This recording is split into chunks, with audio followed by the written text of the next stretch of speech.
जय हिंद दोस्तों। महाराष्ट्र से सुबह सुबह एक बहुत ही दुखद खबर सामने आती है। महाराष्ट्र के डिप्टी सीएम अजित पवार की मृत्यु हो जाती है। मृत्यु होने की असली वजह क्या है बताएंगे आपको इस वीडियो में। आखिर क्या हुई, ये एक हादसा था या साजिश थी? DGCA directorate general of civil aviation की तरफ से क्या जांच की गई है, क्या सच सामने आए हैं, ये तमाम चीज़ें बात करेंगे कि आखिर कैसे क्या हुआ। प्लेन क्रैश होती है और मृत्यु हो जाती है अजित पवार की। सुबह सुबह जब ये खबरें सोशल मीडिया पे जब आई तो लोगों को भरोसा नहीं हुआ कि अरे अजित दादा अचानक इस दुनिया में नहीं रहे। ये फोटो जब सर्कुलेट होने लगी, मीडिया में खबरें चारों तरफ फैलने लगी। एनसीपी नेता रहे अजित पवार और शरद पवार की पार्टी रही एनसीपी, और किस तरीके से एनसीपी जो है वो अजित पवार के चुनाव चिन्ह और पार्टी दोनों हाथ में मिल गए। उसके बाद से हमेशा से टारगेट होते रहे हैं अजित पवार। हालांकि वो एक राजनीति मुद्दे हैं और उस पर मैं डिटेल में नहीं अभी जाना चाहूँगा फिलहाल, लेकिन कुछ दावा ये भी किया जा रहा कि ये पूरी तरीके से राजनीति है, साजिश है। लेकिन पहले आप पूरे घटना को समझ लीजिए कि आखिर हुआ क्या और असली वजह क्या है। दोस्तों, अजित पवार का जो विमान है जो कि क्रैश हुआ वो बारामती में गिरा है। जब ये विमान क्रैश होता है, प्लेन क्रैश होता है और बहुत जोर का धमाका होता है, चश्मदीद की तरफ से भी कुछ ऐसे बयान सामने आए हैं जिसको सुन करके ऐसा लगता है कि ये बहुत ही दुखद घटना थी। जब ये हादसा हुआ तो लैंडिंग के समय अचानक प्लेन क्रैश हो जाता है, बहुत जोर का धमाका होता है और उस प्लेन के अंदर बताया जा रहा है और मीडिया रिपोर्ट्स के मुताबिक कि 5 लोग सवार थे, जिसमें कि 2 पायलट, 2 स्टाफ और एक खुद अजीत दादा यानी अजित पवार अंदर थे। लेकिन उनके साथ एक और उनके करीबी थे, ये भी बताया जा रहा है। अब ये भी हो सकता है कि उसमें 5 लोग हों, लेकिन कुछ मीडिया रिपोर्ट्स ये भी दावा कर रही है कि उसमें 6 लोग सवार थे। लेकिन सभी जो भी उसमें मौजूद थे उस प्लेन के अंदर ऑन स्पॉट उसी समय मृत्यु हो जाती है सबकी। विमान में ऐसा आग लगता है कि उसके अंदर जो आग लगी वहाँ से निकलने के लिए जितने भी लोग अंदर थे फंसे हुए वो बाहर निकलने की पूरी कोशिश करते हैं, लेकिन आग ऐसा लगता है कि अचानक ऐसा ब्लास्ट होता है कि जितने भी अंदर लोग थे वो बच नहीं पाते हैं। धमाके के साथ विमान पूरी तरीके से जल गया, जो कि फुटेज भी सामने आई, सोशल मीडिया पे लोगों ने देखा। और विमान की जो हालत और स्थिति देख करके पता चल रहा है कि हड्डी की भी हालत खराब हो गई होगी, इतनी जोर का धमाका हुआ, विमान इतनी जोर से क्रैश हुए। वहाँ जो चश्मदीद हैं, जिन लोगों ने अपने आंखों से देखा, उनका कहना है कि बहुत दूर से प्लेन आ रहे थे, हमें लगा कि लैंडिंग होगा, लेकिन इतनी तेजी से आई और ऐसा लड़खड़ाते हुए वो प्लेन क्रैश हुआ है। बहुत तेज का धमाका हुआ, इतना तेज धमाका आज तक हमने अपनी ज़िंदगी में नहीं देखा। ऐसा चश्मदीद का गवाह है जिसने वहाँ पर देखा अपनी आंखों से, उसने ये बात कही। दोस्तों, जब प्लेन क्रैश होने वाले थे, जब नीचे गिरी तो वहाँ पे जो आसपास लोकल्स थे उनको लगा कि हम बचा पाएंगे। उन्हें ये तनिक पता नहीं था कि अंदर महाराष्ट्र के डिप्टी सीएम है, अजित पवार है।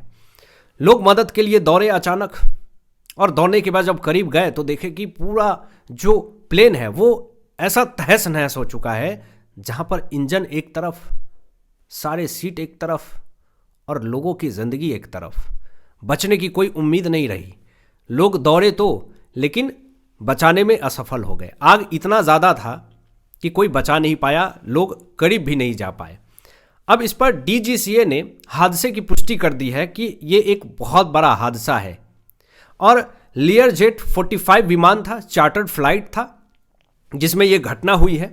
विमान मुंबई से बारामती जा रही थी और अजित पवार जो है वो कार्यक्रम में शामिल होने वाले थे, लेकिन इसी बीच में अचानक घटना हो गया। ये हादसा जो है बताया जा रहा है, पुष्टि की गई है डीजीसीए की तरफ से, ये हादसा है, क्या है, साजिश है, इस पर अभी जांच चल रही है। इस पर खुल करके अभी कुछ भी कहना सही नहीं होगा, लेकिन ये हादसा सुबह करीब 8:45 पे हुआ है। अब इसके बाद से महाराष्ट्र में राजनीति जो है वो और ज़्यादा तेज हो गई। विमान रनवे के पास ही गिरा, तकनीकी खराबी बताई जा रही है। ऐसा खुलासा हुआ है। और पायलट ने इमरजेंसी लैंडिंग की कोशिश करी। उनको जब लगा कि अब ये तकनीकी खराबी हो गई है, टेक्निकल इशू है, तो उन्होंने इमरजेंसी लैंडिंग करनी चाहिए। और उसी बीच में क्या हुआ, ब्रेक फेल हुआ, क्या हुआ नहीं हुआ, अचानक क्रैश हो गया प्लेन।